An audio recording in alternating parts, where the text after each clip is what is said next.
Hey everyone, it's Saturday, December 2nd, 2017, and it's time to go to work on music. Today's been fantastic. I'm in a really good place and excited for a productive session as usual. Um, I'm a little tired today, and I sort of just stayed up later than intended last night, but I didn't want that to compromise today, so I just slept a little less than I usually do. And that's not really the greatest thing right now because I'm asking a lot of myself physically, like on the tracking and etc. front. But I just I just want to be on track with my timing regardless, and that's just so important. It's just more important right now than getting certain tracking things done on a daily basis. So as a result, I'm going to have a lighter session, but I'm going to make sure that I spend all the time that I had planned to spend. And I think that'll be good because I think it'll just condition me to not make those types of mistakes in the future. But what I'm going to do is hit the online class front and update you guys with what's going on there, do a quick and light drum practice, and then dive into the production front and do a lot of listening and like computer work today. Um, and probably keep things lighter on the tracking front, and then just dive back into the heavy duty tracking starting on Monday, possibly tomorrow. Um, so what that looks like today is probably listening back to some of the drum takes that I wanted to get a little distance from the last couple days. I think I'm ready to evaluate those again and try to figure out whether it's good enough or not, or whether I'm going to keep tracking that. And then possibly keep working on the first verse section because I did some scratch takes of that just so I could remember the part. And I might just work on trying to solidify that a little bit so that when I'm ready to track it in the next couple days, I can just boom, crush it. And possibly going to work on the next section as well. I also have a lot of guitar work to listen back to and make some notes on, possibly make some edits on. And then editing the background vocals is a good thing to do on a day if I'm a little more fatigued. So we'll kind of see how things go with the session and see how I'm feeling once I jump on the drum kit here momentarily. And I will update you guys at the end with what I accomplish. Appreciate you guys for tuning in as always. Let me know if you have any thoughts. Talk to you in a few.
All right, very good session. It's funny how I've gotten used to working for like 8, 9 hours a day, and now 4 hours just goes so fast. But I guess that's a good sign. You know, it's a sign I'm in the zone, in the groove, knocking things out. So hit the online class front. Just finished up the Busy Musician Boot Camp. There wasn't much more to that.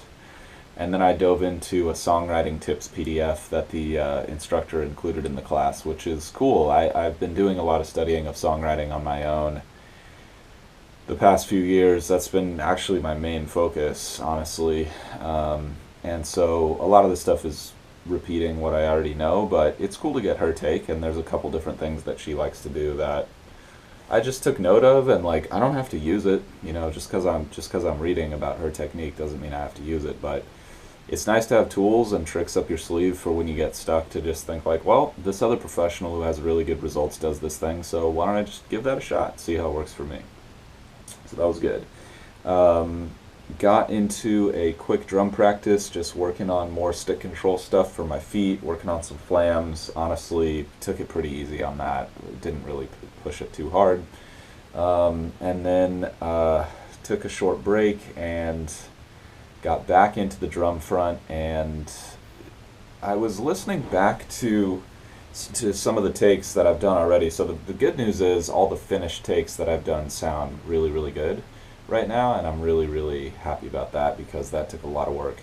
And now I'm diving into the verse section, and I'm realizing that my part writing for the verse section on the drums might be just like a little too busy, or it might be a little too synced up with the vocals, but not synced up with the bass line enough. And there's just a lot of syncopation going on in all of these sections. So I think I'm struggling to write drum parts that accentuate the right things and are musical and are expressive, but also like aren't weird. You know what I mean? Like they still hold down the groove, and you can still be like, this is, I'm feeling it, and there's this intellectual level to it, but like the intellectual level is built on the foundation of like, I'm already feeling this, and then I can appreciate it.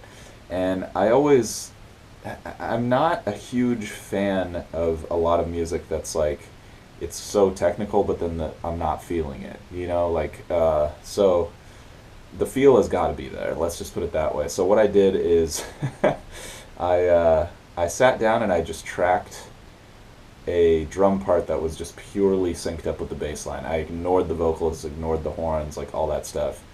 And yeah, I'm not sure how I like went to that extreme, if that makes sense. Like I went to a big extreme, and so I'm gonna listen back to that over the next couple days and then figure out like, okay, do I want it to be that extreme, or is there a happy medium, or is the part I have right now okay? I just need to track it in a way so that it does pop and feel the way I want it to, because the take I have is probably not a finished take. It was just a sketch to see, again, if the part was going to work. So I'll compare those two things, and it'll be nice to have some options.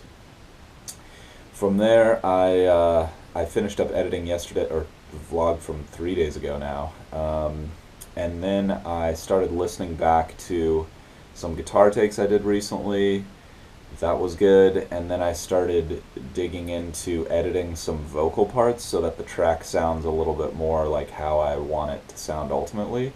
So that's starting to tread on the mixing piece, but again, I think ideally you handle the creative, like 99% of the creative decisions in the tracking phase.